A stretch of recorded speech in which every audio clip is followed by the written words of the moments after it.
믿을 수 없는 일이 벌어졌습니다. 아프리카 케냐의 오지 마을에서 70대 할머니가 삼성 갤럭시로 혈압을 재고 아이들이 태블릿으로 한국어를 배우며 임산부가 영상통화로 한국의 병원 의사에게 진료를 받고 있어요. 지도에서도 찾기 힘든 그곳, 카피소모 마을. 이곳에 한국 보건소 시스템과 전자정부 행정망이 완벽하게 뿌리내렸습니다.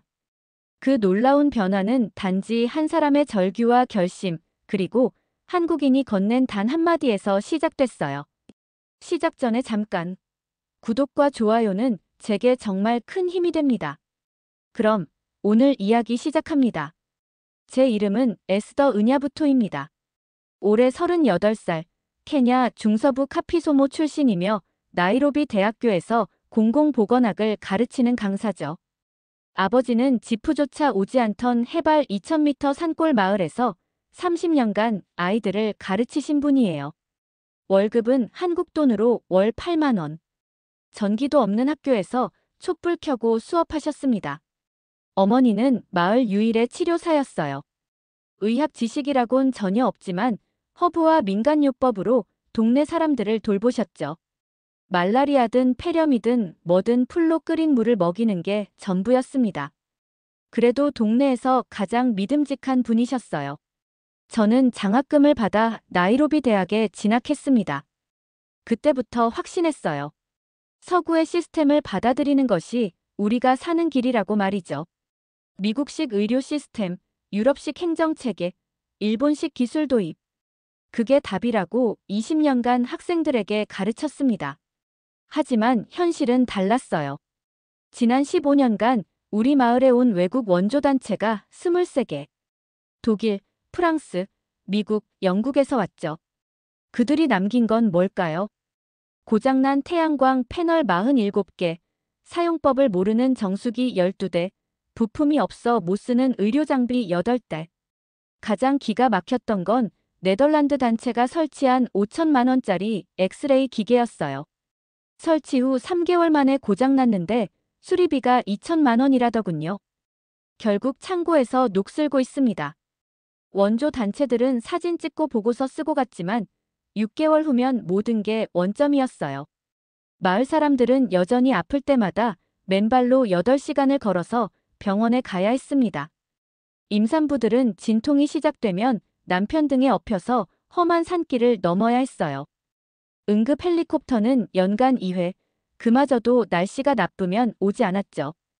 연료비가 부족하면 당연히 취소고요. 제가 나이로비에서 편안하게 강의하는 동안 고향에선 해마다 5명 이상의 산모가 목숨을 잃었습니다. 5세 미만 아동 사망률은 1000명당 89명. 말라리아 치사율은 15%였어요. 제가 가르치는 선진국 보건학 이론들이 정작 제 고향에선 하나도 통하지 않는다는 게 늘 가슴 아팠습니다. 올해 초 인생을 바꿀 기회가 왔어요. 한국국제협력단 주관 보건의료 연수 프로그램 선발 통지서를 받았습니다. 솔직히 처음엔 기대보다 의구심이 컸어요. 한국이 경제적으로 성장한 건 알지만 의료 선진국은 독일, 스위스, 미국 아닌가요? 아시아 국가의 시스템이 아프리카에 맞을 리 없다고 생각했습니다. 인천공항에 도착했을 때 첫인상은 놀라웠어요. 공항 자체가 하나의 도시 같았습니다. 하지만 진짜 충격은 경기도 어느 시골 보건지소에서 시작됐어요. 첫날, 믿기 어려운 장면을 목격했습니다. 73세 박순자 할머니가 손목에 작은 기기를 대고 스마트폰 화면을 터치하고 계셨어요. 30초 후 화면에 혈압 수치가 나타났습니다. 수축기 140, 이완기 90. 그 즉시 데이터가 클라우드 서버로 전송되더군요. 더 놀라운 건 그 다음이었어요. 할머니가 화면에 영상통화 버튼을 누르자 10km 떨어진 종합병원 심장내과 의사가 나타났습니다. 실시간 화상 진료가 시작된 거죠. 할머니, 오늘 혈압이 좀 높네요. 어제 짠 음식 드셨나요? 아, 손자가 와서 치킨을 시켜 먹었어요. 그럼 오늘 하루는 싱겁게 드시고 저녁에 30분 산책하세요. 약은 평소대로 드시고요. 3분 만에 진료가 끝났습니다. 처방전은 자동으로 인근 약국에 전송됐고 30분 후 동네 택배기사가 약을 배달해 왔어요. 진료비 3,000원은 스마트폰으로 자동 결제됐습니다. 저는 입을 다물 수 없었어요. 버튼 하나로 진료, 처방, 결제, 배송이 모두 끝나는 시스템. 그것도 73세 할머니가 스마트폰으로 혼자 다 처리하는 모습이었습니다. 보건지소 김현수 원장님이 설명해 주셨어요. 처음엔 어르신들이 어려워하셨죠. 하지만 마을 청년들이 한 달간 1대1로 가르쳐 드렸어요. 이젠 오히려 어르신들이 더 적극적으로 활용하세요. 병원 갈 시간과 교통비를 아끼니까 좋아하시거든요. 더 충격적인 사실을 알게 됐습니다. 이 시스템을 개발한 게 정부가 아니라 마을 주민들과 3명짜리 스타트업의 협업이었다는 것. 정부는 규제만 풀어줬을 뿐 실제 운영은 민간이 알아서 하고 있었어요. 보건지소에서 일주일을 관찰하며 저는 점점 충격에 빠졌습니다. 한국은 단순히 기술만 발전한 게 아니었어요. 시스템과 사람, 기술과 인정이 완벽하게 조화를 이루고 있었습니다. 매일 아침 8시 보건지소에 나타나는 어르신들의 모습이 인상적이었어요. 혈압약을 먹으러 오는 게 아니라 안부를 묻고 이야기를 나누러 오시는 거였습니다. 간호사들도 어르신들의 이름과 병력을 다 외우고 계셨어요. 이순자 할머니, 혈당 관리 잘 되고 계시네요. 손자 군대는 언제 저녁이에요? 최병철 할아버지, 무릎 수술 후 재활 운동 꾸준히 하고 계시죠? 이런 대화가 자연스럽게 오가면서 의료 서비스가 제공되고 있었어요. 기계가 사람을 대체한 게 아니라 기술이 사람과 사람을 더 가깝게 연결해주고 있었습니다. 아이들도 달랐어요. 방과 후 보건지소에 와서 숙제를 하는 아이들을 봤습니다. 간호사들이 자연스럽게 공부도 봐주고 꿈에 대해서도 이야기해 주더군요. 한 아이는 의사가 되고 싶다고 했고 다른 아이는 의료용 인공지능을 개발하는 프로그래머가 되고 싶다고 했어요. 우리 보건지소처럼 전국 어디서나 좋은 치료를 받을 수 있게 만들고 싶어요. 11살 아이의 이 말을 듣고 저는 가슴이 먹먹해졌습니다.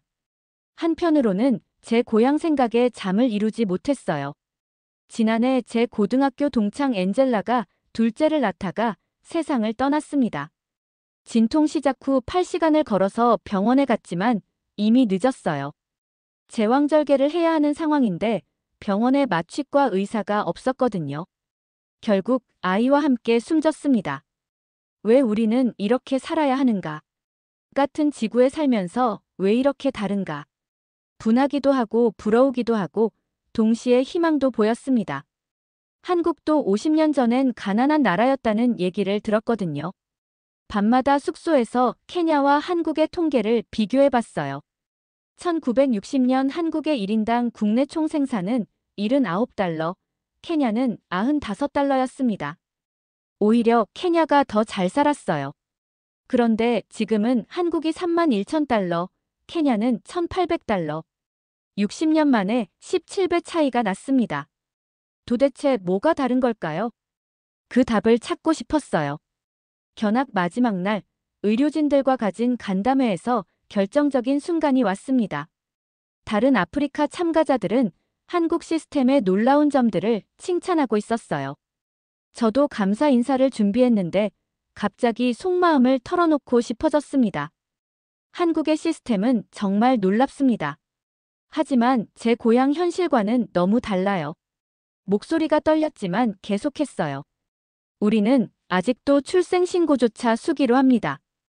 임산부는 응급 상황에도 차가 없어 8시간을 걸어가야 해요. 작년엔 제 친구가 출산 중 응급 상황이 생겼는데 헬리콥터가 연료 부족으로 못 와서 결국 숨졌어요. 아이들은 홍역 예방접종 한 번 맞으려면 하루 종일 걸어가야 하고 말라리아 환자는 진단받기까지 일주일을 기다립니다. 회의실이 조용해졌어요. 저는 눈물이 날 것 같아서 고개를 숙였습니다. 한국은 정말 대단한 나라예요. 하지만 우리 같은 나라는 언제쯤 이런 시스템을 가질 수 있을까요? 100년 후에도 가능할까요? 그때 조용히 듣고 계시던 박민준 의사 선생님이 말씀하셨어요. 한국도 똑같았어요. 저는 고개를 들어 박 선생님을 바라봤습니다. 제 아버지가 1960년대에 경상북도 산골에서 태어나셨어요. 그때 한국도 에스더씨 마을과 똑같았습니다. 임산부가 지게에 엎여서 산길을 넘어 병원에 갔어요. 아이들은 기생충 때문에 배가 볼록하게 나왔고 콜레라와 장티푸스가 돌면 마을 사람들이 때로 죽었죠. 박 선생님은 계속 말씀하셨어요. 우리 할머니는 87세까지 사셨는데 병원에 가본 적이 단 한 번도 없으셨어요. 무당한테 가서 구슬했죠.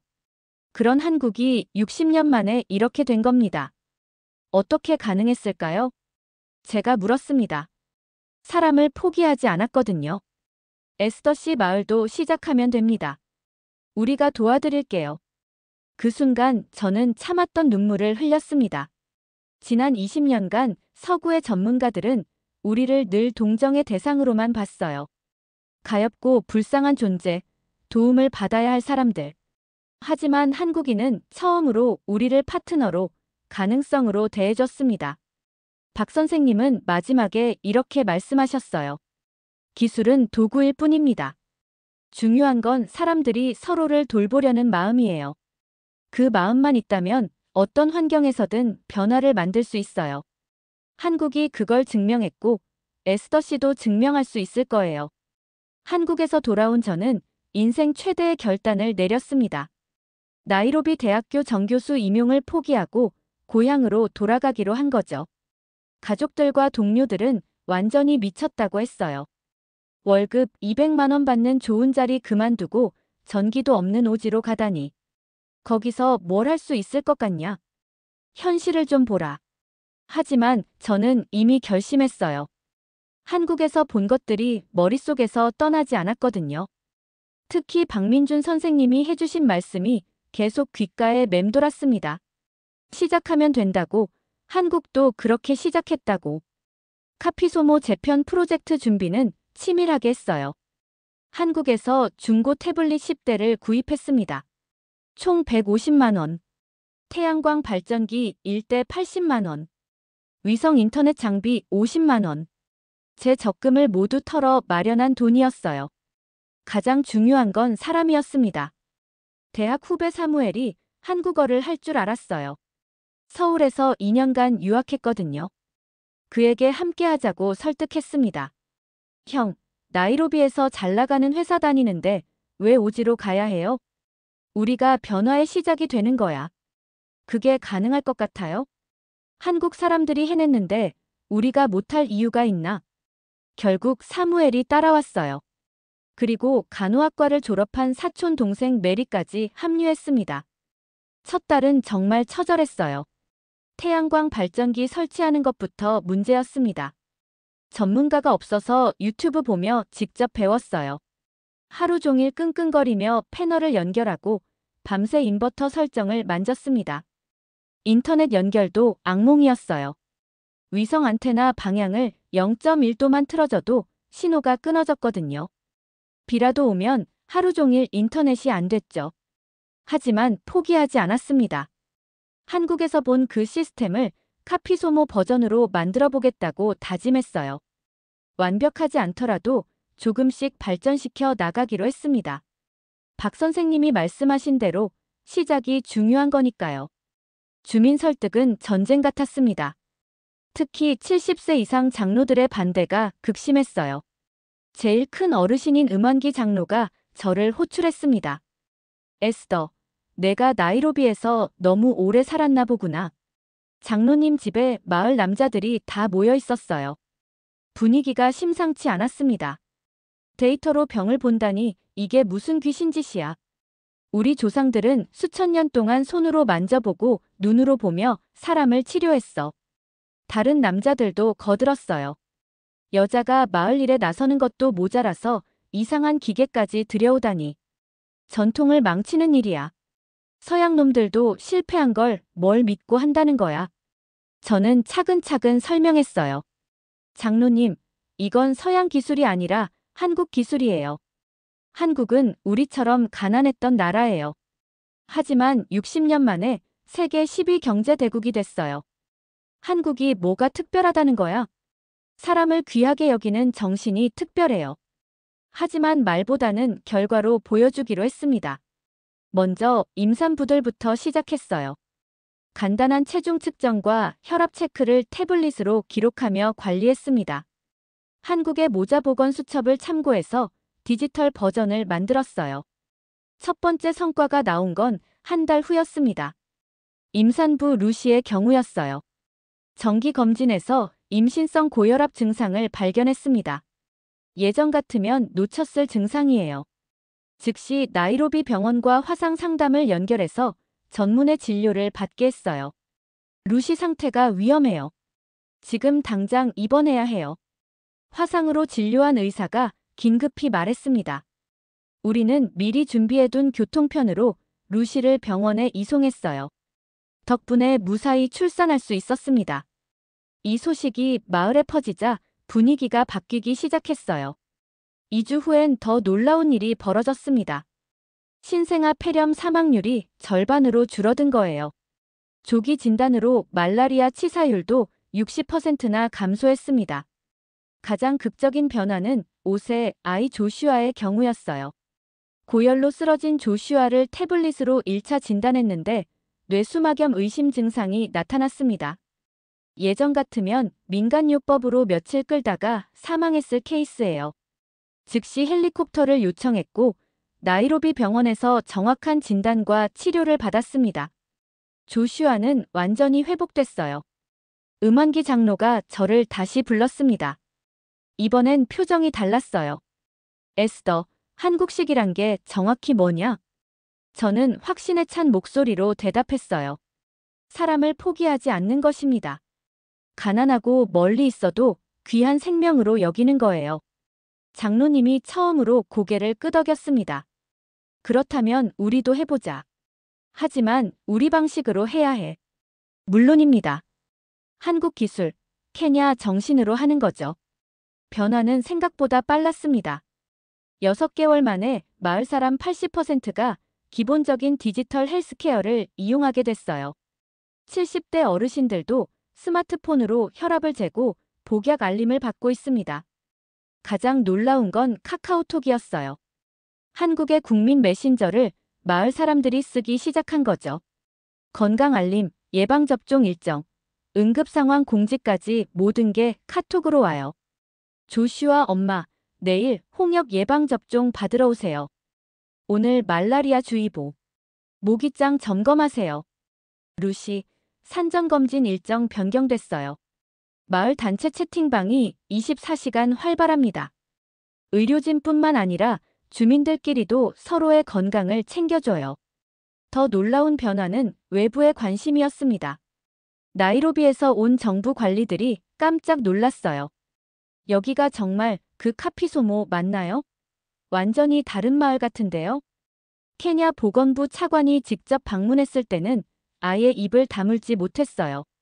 73세 할머니가 스마트폰으로 당뇨 수치를 재고 화상 진료를 받는 모습을 보고 나서 말씀하시더군요. 이건 나이로비 시내 병원보다 더 체계적인데요. 원래 사파리 관광으로 유명한 지역이었는데 이제는 한국식 헬스케어 투어 명소가 됐어요. 유럽과 미국에서 의료진들이 견학을 오기 시작했습니다. 아프리카에서 한국식 시스템이 어떻게 작동하는지 보러 오는 거죠. 한국의 디지털 기술이 아프리카 오지에서도 완벽하게 작동하는군요. 독일에서 온 의사가 감탄하며 말했어요. 아이들의 변화가 가장 컸어요. 예전에는 꿈이 뭐냐고 물어보면 축구선수나 가수라고 했는데 이제는 의사, 간호사, 의료용 인공지능 개발자가 되고 싶다고 해요. 저도 박민준 선생님 같은 의사가 되고 싶어요. 저는 한국에 가서 의료기술을 더 배우고 싶어요. 아이들이 한국에 대한 꿈을 품기 시작했습니다. 한국 드라마를 보고 한국어를 배우고 한국 음식을 만들어 먹어요. 자연스럽게 한국 문화가 마을에 스며들었어요. 어르신들도 완전히 달라졌어요. 보건소를 기적의 집이라고 부르며 매일 들르세요. 건강 체크도 하고 서로 안부도 묻고 젊은 사람들과 이야기도 나누죠. 예전엔 젊은이들과 거의 대화가 없었는데 이제는 스마트폰 사용법을 서로 가르쳐주고 배우면서 세대 간 소통이 활발해졌어요. 정부에서도 주목하기 시작했습니다.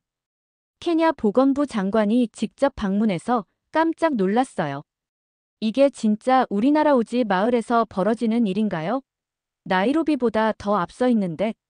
장관은 즉석에서 카피소모를 케냐형 한국식 헬스케어 시범 마을로 지정한다고 발표했습니다. 정부 예산 지원도 받을 수 있게 됐고 다른 마을로 확산시키는 모델로 삼겠다고 했어요. 지난달 한국에서 박민준 선생님을 비롯한 의료진이 다시 마을을 방문했습니다. 1년 만에 만나는 선생님은 여전히 따뜻한 미소를 지으시더군요. 공항에서 마을까지 오는 길에 선생님이 계속 감탄하셨어요. 도로도 좋아졌고 이정표도 한국어로 써 있네요. 마을 입구에 세워진 팻말을 보시고는 아예 차를 세우셨어요. 카피소모 K 헬스케어 시범마을 마이너스 한국 케냐 우정마을에 오신 것을 환영합니다. 한국어와 스와힐리어, 영어로 써진 팻말이었어요. 보건소를 둘러보시는 선생님의 표정이 계속 놀라움의 연속이었어요. 이게 정말 1년 만에 이뤄낸 변화인가요? 한국의 지방 보건소와 거의 비슷한 수준인데 디지털 건강기록 시스템, 실시간 원격 진료 체계, 위성 위치 확인 기반 응급의료 서비스까지 모든 시스템이 체계적으로 운영되고 있었거든요. 가장 감동적인 순간은 마을 사람들이 준비한 깜짝 행사였어요. 아이들이 한국어로 감사 인사를 했고 어르신들이 한국식으로 깊게 절을 했습니다. 73세 할머니가 한국어로 인사했어요. 박 선생님, 감사합니다. 저희 손자가 이제 안전하게 자라고 있어요. 박 선생님이 보건소 앞에서 하신 말씀이 아직도 귀에 생생해요. 에스더 씨, 여긴 더 이상 아프리카 오지가 아니에요. 이건 전 세계가 배워야 할 모델이에요. 한국보다 더 효율적인 시스템을 만들어내셨어요. 저는 웃으며 대답했습니다. 그건 제가 아니라 한국에서 받았던 믿음과 격려 덕분입니다. 선생님이 시작하면 된다고 해주셨잖아요. 그날 밤 환송회에서 마을 사람들이 한국 노래를 불러줬어요. 아이들은 태극기를 그려서 선물했고 어르신들은 한국 전통 인사법으로 작별했습니다. 박 선생님은 떠나시기 전에 제게 특별한 선물을 주셨어요. 서울대병원에서 온 공식 감사장이었어요. 케냐 카피소모 마을의 한국식 헬스케어 시스템 구축에 대한 감사와 함께 향후 지속적인 협력을 약속합니다. 에스더 씨가 증명해 주셨어요. 기술에는 국경이 없고 사람을 살리려는 마음에도 국경이 없다는 걸 말이에요. 이제 카피소모 모델을 전 아프리카로 확산시켜 보세요. 오늘도 카피소모에선 익숙한 알림음이 울립니다. 체온 이상 감지, 자동 진료 예약 완료. 이런 소리들이 이제는 마을의 일상이 됐어요. 아침 6시 할머니들이 스마트폰으로 혈압을 재는 소리. 오전 8시 아이들이 안녕하세요라고 한국어로 인사하는 소리. 오후 2시 임산부들이 화상진료를 받는 모니터 소리. 저녁 6시 어르신들이 복약 알림을 확인하는 비프음. 이 모든 소리들이 삶의 리듬이 됐습니다. 지난 1년간의 성과를 돌아보면 정말 기적 같아요.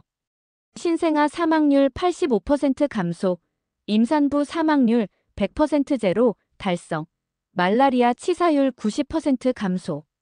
전체 의료비는 60% 절약됐고 진료 만족도는 98%에 달합니다. 무엇보다 사람들의 마음이 달라졌어요. 절망이 희망으로, 체념이 도전으로 바뀌었습니다. 아이들은 더 큰 꿈을 꾸고 어른들은 더 나은 미래를 계획해요. 케냐 정부는 카피소모 모델을 전국 500개 마을로 확산하기로 결정했습니다. 탄자니아와 우간다에서도 벤치마킹하러 오고 있어요. 심지어 유엔에서도 관심을 보이고 있다고 하더군요. 가끔 나이로비에서 온 방문객들이 묻곤 해요. 도대체 어떻게 이런 변화가 가능했나요? 비결이 뭔가요? 저는 이렇게 대답합니다. 한국이 보여준 건 기술이 아니라 정신이었어요. 사람을 포기하지 않는 정신, 불가능해 보이는 일도 시작하면 된다는 믿음이요. 오늘도 제 휴대폰에 메시지가 왔어요. 박민준 선생님에게서요. 에스더, 카피소모 소식 잘 보고 있어요. 한국에서도 아프리카 의료진 연수 프로그램을 시작하기로 했어요. 첫 번째 강사로 에스더 씨를 초청하고 싶어요. 이제 제가 다른 사람들에게 희망을 전해줄 차례가 됐네요. 그리고 지금 이 순간에도 제 마을 카피소모는 한국식으로 재편되고 있습니다. 완전히, 그리고 아름답게 말이에요. 한국식이란 사람을 포기하지 않는 것이다. 이 영상이 마음에 드셨다면 좋아요와 구독 부탁드립니다.